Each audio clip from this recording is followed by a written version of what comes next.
गुरु प्यारी साध संगत जी, राधा स्वामी जी।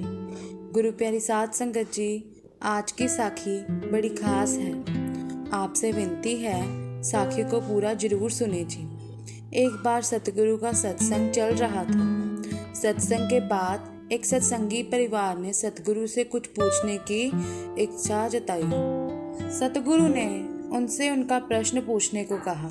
सत्संगी परिवार ने अपने एक 5 साल के बेटे के बारे में, जो कि कैंसर से पीड़ित था, सतगुरु से सवाल किए। हे सतगुरु, आखिर इस छोटे से बच्चे की क्या गलती जो इसको इतनी बड़ी बीमारी मिल गई? सतगुरु ने समझाया, परमात्मा कभी किसी के साथ अन्याय नहीं करता।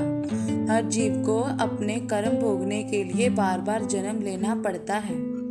इस बालक का जन्म भी इसलिए ही हुआ है। तो वो सत्संगी परिवार बोला, सतगुरु, हमें कुछ समझ नहीं आ रहा कि आप क्या समझाना चाह रहे हो। आपसे विनती है कि हमें हमारे सवाल का उत्तर सरल शब्दों में देने की कृपा कीजिए। सतगुरु मुस्कुराए और उन्होंने एक कहानी के जरिए उस परिवार को समझाया। सतगुरु बोले, पुराने समय में एक राजा था। वह बहुत धर्मात्मा और न्याय करने वाला था और वह परमात्मा का भी बहुत बड़ा भक्त था।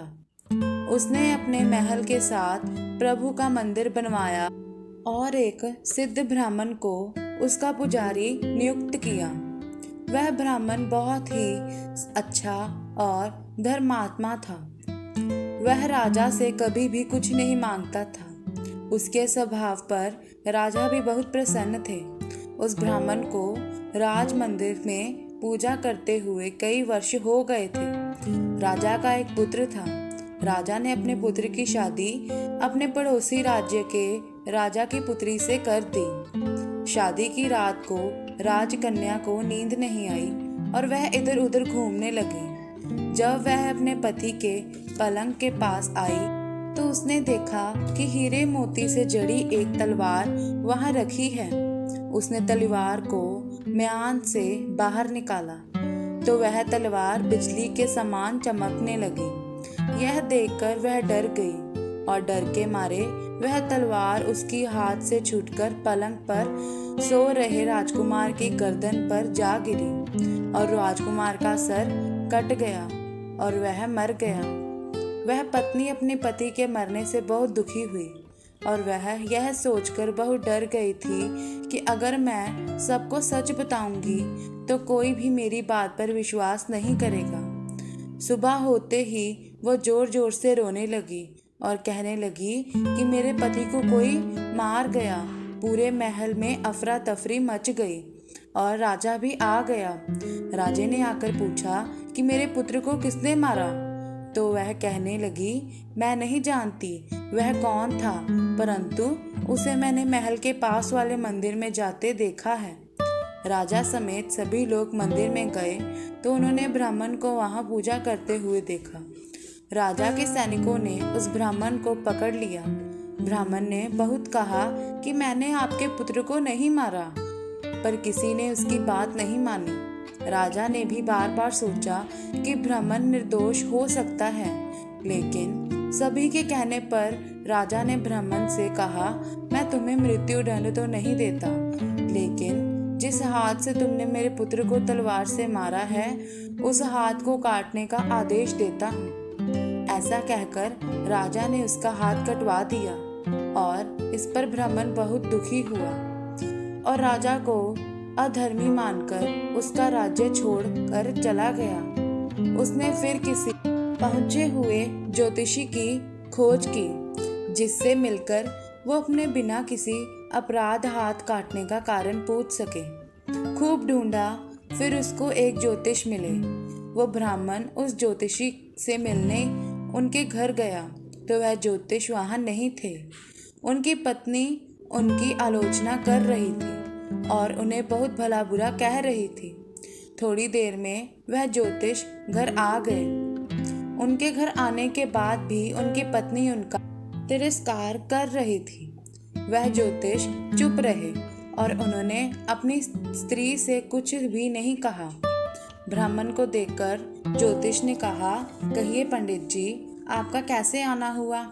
ब्राह्मण ने कहा, आया तो अपने बारे में पूछने था, लेकिन पहले आप अपना हाल बताइए कि आपकी पत्नी आपका इतना तिरस्कार क्यों करती है। तब ज्योतिष ने कहा कि यह मेरी स्त्री नहीं, मेरा कर्म है। दुनिया में हम जिसे भी देखते हैं, भाई हो, पुत्र, पिता, पत्नी, माँ, बेटी या कोई भी संबंधी, वह सब हमारा अपना ही कर्म है। अपना किया हुआ कोई भी काम, शुभ हो या अशुभ, भोगना ही पड़ता है। इसलिए मैं अपने कर्मों को खुशी से भोग रहा हूँ। ब्राह्मण ने पूछा, आपने ऐसा क्या काम किया था? तो ज्योतिष ने कहा, पूर्व जन्म में मैं एक कौवा था और आज जो मेरी स्त्री है वह एक बैल थी। उसकी पीठ पर एक जख्म हो गया था और जख्म की पीड़ा से वह बहुत दुखी थी। उस जख्म में कीड़े पड़ गए थे, जिन्हें खाने के लिए मैं इसके जख्म में चोंच मारता था। इसके कारण इसे बहुत पीड़ा होती थी। एक बार इसकी पीठ पर चोंच मारते हुए मेरी चोंच इसके हड्डी में घुस गई और यह दर्द से तड़प उठी। मैंने भी चोंच निकालने की बहुत कोशिश की, लेकिन वह फंस गई और नहीं निकली। इसने सोचा कि पानी में मैं अपनी चोंच निकाल लूँगा और ऐसा सोचकर इसने नदी में प्रवेश कर दिया।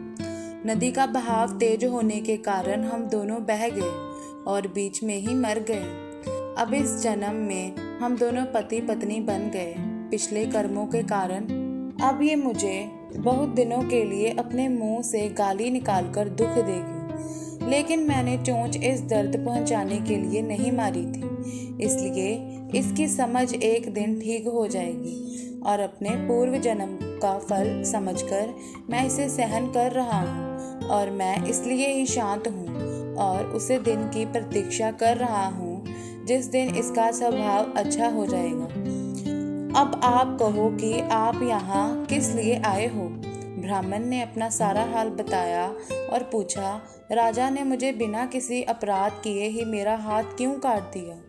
ज्योतिष ने कहा, राजा ने आपका हाथ नहीं काटा, आपके कर्म ने ही आपका हाथ कटवाया है। इस पर ब्राह्मण ने पूछा, ऐसा किस प्रकार हुआ? तो ज्योतिष ने कहा, पूर्व जन्म में आप एक साधु थे और राजा के पुत्र की पत्नी एक बकरी थी और राजा का पुत्र एक कसाई था। जब कसाई बकरी को मारने लगा, तब बकरी अपनी जान बचाकर आपके सामने से जंगल में भाग गई। पीछे से कसाई आया और आपसे पूछा कि क्या कोई बकरी इधर तो नहीं आई? आपने अपना हाथ उठाकर जिस तरफ बकरी गई थी उस तरफ का इशारा कर दिया, तो उस कसाई ने बकरी को ढूंढकर मार डाला। अब अपने पिछले कर्म को भोगने के लिए कसाई को राजा का पुत्र का जन्म और बकरी को राजकन्या का जन्म मिला। पिछले जन्म का हिसाब पूरा करने के लिए उनके कर्मों ने उसको एक रात्रि के लिए इकट्ठा किया और राजकन्या के हाथों राजा के पुत्र की गर्दन कट गई, क्योंकि तब तुमने अपना हाथ उठाकर इशारा किया था, जिस वजह से कसाई ने बकरी को मार दिया।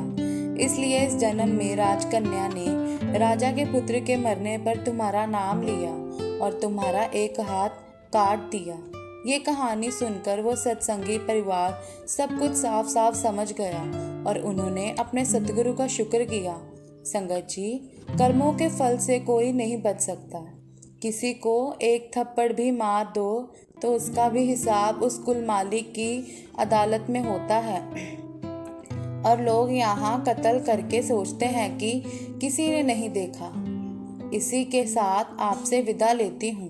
साखी अच्छी लगी तो वीडियो को लाइक, शेयर और चैनल को सब्सक्राइब ज़रूर करें जी। संगत जी, साखी को और भी सत्संगी भाई बहनों के साथ शेयर करें, ताकि अगर वह भी किसी तंगी में है तो उस मालिक को शिकायत करने की जगह वह अपने कर्म को हंसते हंसते काटे, क्योंकि वह कर्म उन्होंने अपने खुद लिखे हैं। प्यारी साथ संगत जी, साखी को सुनने के बाद कुछ समय बाबा जी का ध्यान करें बाबा जी की खुशियाँ प्राप्त करें। बाबा जी आपकी सभी मुश्किलें दूर करेंगे। राधा स्वामी जी।